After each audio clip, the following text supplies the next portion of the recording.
उम्मीद करते हैं कि 1-2 पीढ़ी गुजरते गुजरते पूरा देश जान जाएगा और इस चीज़ को पूरा मुल्क हमारा इस्तेमाल करेगा। और पूरा मुल्क जब इस्तेमाल करेगा तो मुल्क में फिर से हरियाली आएगी और फिर से एक सही चीज़ का उत्पादन होगा और लोग उसको एक्सेप्ट करेंगे। हेलो दोस्तों, कैसे हो आप? उम्मीद करते हैं अच्छे से होंगे, स्वस्थ होंगे, मस्त होंगे और अपने अपनों का ख्याल रखते होंगे इस साजिशों के दौर में। देखिए, गांव की मिट्टी, ये गांव की मिट्टी है। आज इस मिट्टी के बारे में कुछ बताएंगे, ठीक है? टेंशन मत लीजिए, प्रवचन नहीं देंगे, हम कुछ अच्छी जानकारी ही देंगे, ठीक है? ये इस मिट्टी को देखिए, इस मिट्टी में आप सोचिए मैं क्या बताने वाला हूँ, ठीक है? तो देखिए, ये मिट्टी है, ठीक है? ये खेत जोत चुकी है, इसमें मिट्टी है। इसमें मैं बताना ये चाह रहा हूँ कि इस खेत में कहीं भी एक भी केचुए का निशान नहीं है, एक भी केचुए का नामो निशान नहीं है। आखिर खेतों से सारे केचुए चले कहाँ गए, समझे? अभी तो ये मिट्टी सूखा हुआ है। बहुत लोग कहेंगे भाई सूखे मिट्टी में केचुए नज़र नहीं आते, तो बात सही है आपकी, लेकिन ये मिट्टी पे हम गीला, जब बारिश का मौसम होता है ना, तब भी आकर देखे हुए हैं। इस मिट्टी में दूर दूर तक जो भी खेत दिख रहे हैं आपको, इसमें कहीं भी केचुए नज़र नहीं आते। आखिर सारे केचुए गए कहाँ? जबकि केचुए ज़मीन की रीढ़ की हड्डी हैं, केचुए ज़मीन की रीढ़ की हड्डी हैं, समझे? तो जो लगता है और जो इस्तेमाल हो रहा है रासायनिक खाद, समझे? आज के समय में गोबर वाला फर्टिलाइज़र बहुत कम इस्तेमाल होता है, गोबर वाला खाद, वर्मी कंपोस्ट बहुत कम इस्तेमाल होता है। रासायनिक खाद जो इस्तेमाल हो रहा है ना दोस्तों, इसके वजह से हमारे खेतों के केचुए चले गए हैं, खेतों के केचुए मर गए हैं दोस्तों, समझे? हम ये नहीं कह रहे हैं कि हमारे किसान भाई तब बेवकूफ़ है, बेवकूफ़ नहीं है। उनको एक साजिश के तहत, जब ये 1965 में शायद सूखा आया था और उसी समय फिर शायद हरित क्रांति आई थी, और लाल बहादुर शास्त्री जी ने जब अमेरिका से वो लाल गेहूं लेना बंद किया तो उसी समय हरित क्रांति आई। और उसी समय शायद, मैं हो सकता हूँ गलत भी हूँ, लेकिन आप लोग इस चीज़ को खुद ही डिस्कस भी कर लीजिएगा और गूगल भी करिएगा। हो सकता है मैं गलत भी हूँ, लेकिन मेरी नॉलेज जहाँ तक है मैं बताने की कोशिश कर रहा हूँ। जो लाल बहादुर शास्त्री जी ने लाल गेहूं का बंद किया था लेना अमेरिका से, उसी समय हमारा देश हरित क्रांति लाया, बहुत अच्छे से मेहनत किया और उसी समय इंट्रोड्यूस हुआ ये रासायनिक खाद का, समझे? हमारे किसान भाई बहुत बढ़ चढ़कर इस्तेमाल किए और आज हालत ये है कि हमारे देश की मिट्टी से केचुए चले गए हैं, केचुए मर गए हैं। इस मिट्टी एक दिन धीरे धीरे बंजर हो जाएगी। जो लोग रासायनिक खाद का इस्तेमाल करते हैं वो लोग खुद बताते हैं कि अगर आज हम 10 केजी डाले हैं तो अगले साल 12 केजी की ज़रूरत पड़ती है, अगले साल 14 केजी की ज़रूरत पड़ती है।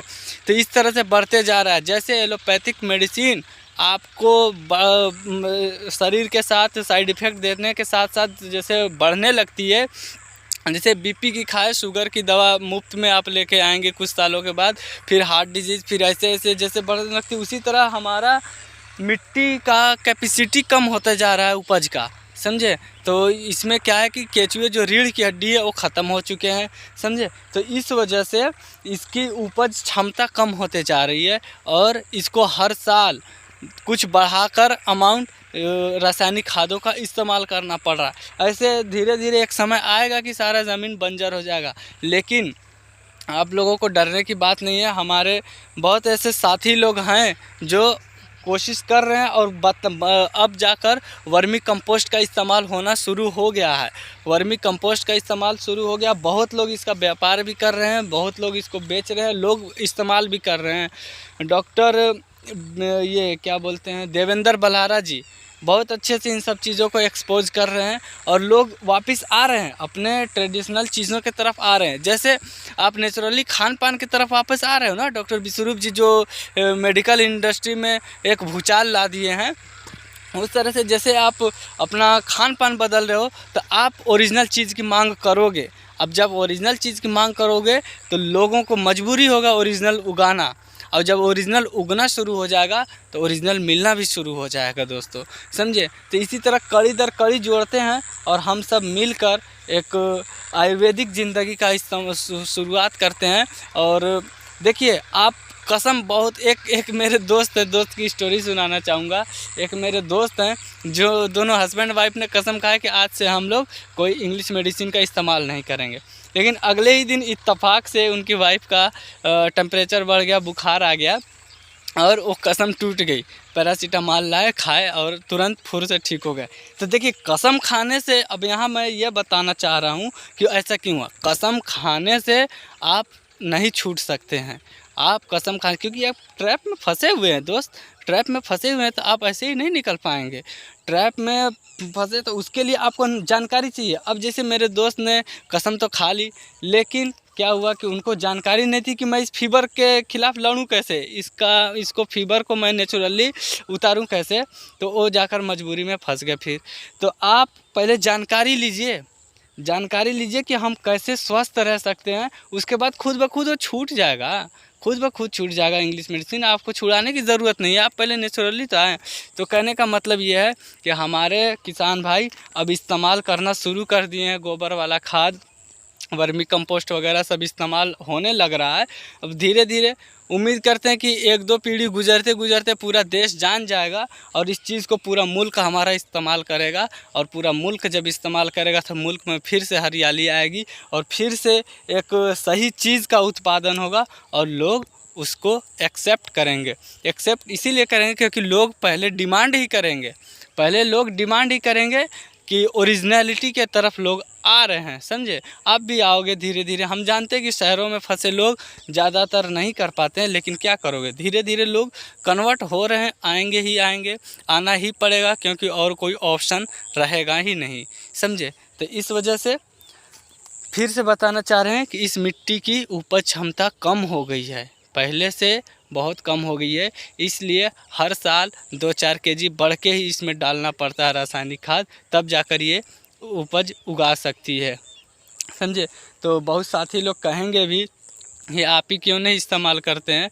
तो देखिए हमारा उधर भी खेत है, समझे, उधर खेत है हमारा, वहाँ पर अभी हम यहाँ रहते नहीं है कंटिन्यूसली, तो इस वजह से अभी जैसे तैसे चल रहा है।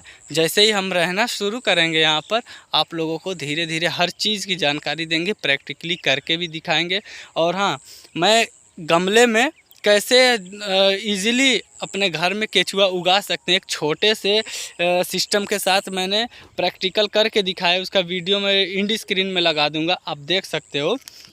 उसी तरह से अगर हम ज़मीन पे अप्लाई करें, मिट्टी पे अप्लाई करें, तो बेशक केचुए इसमें भी आ सकते हैं। 1-2 साल 3 साल लगेंगे वक्त, क्योंकि 1 सालों गुजर गए हैं इसको इंग्लिश मेडिसिन पर। जैसे हम लोगों की इंग्लिश मेडिसिन पर ज़िंदगी गुजर जाती है ना, उस तरह से काफ़ी अरसा गुजर चुका है इंग्लिश मेडिसिन पर। तो जैसे हम लोग को 1-2 महीने 3 महीने लग जाते हैं इंग्लिश मेडिसिन को छोड़ने में, उस तरह से हो सकता है इसमें भी 1 साल 2 साल 3 साल लगे, लेकिन केचुए तो आ ही जाएंगे। क्योंकि जब आप नेचुरली खान पान पे आप आते हो तो आपकी बीमारी रिवर्स होने लगती है। तो उसी तरह इसकी बीमारी है कि अभी केचुआ नहीं है, तो जब हम नेचुरली इसको देंगे हर चीज़, तो इसमें भी आ जाएंगे वापस, समझे। तो नेचर को समझिए, नेचर जो गॉड ने नेचर बनाया ना, बहुत ही अद्भुत बनाया है दोस्तों, ठीक है। तो वीडियो काफ़ी लंबा हो रहा है, फिर मिलते हैं दूसरे वीडियो में अच्छे टॉपिक के साथ। तब तक अपने अपनों का ख्याल रखिए, टेक केयर, बाय।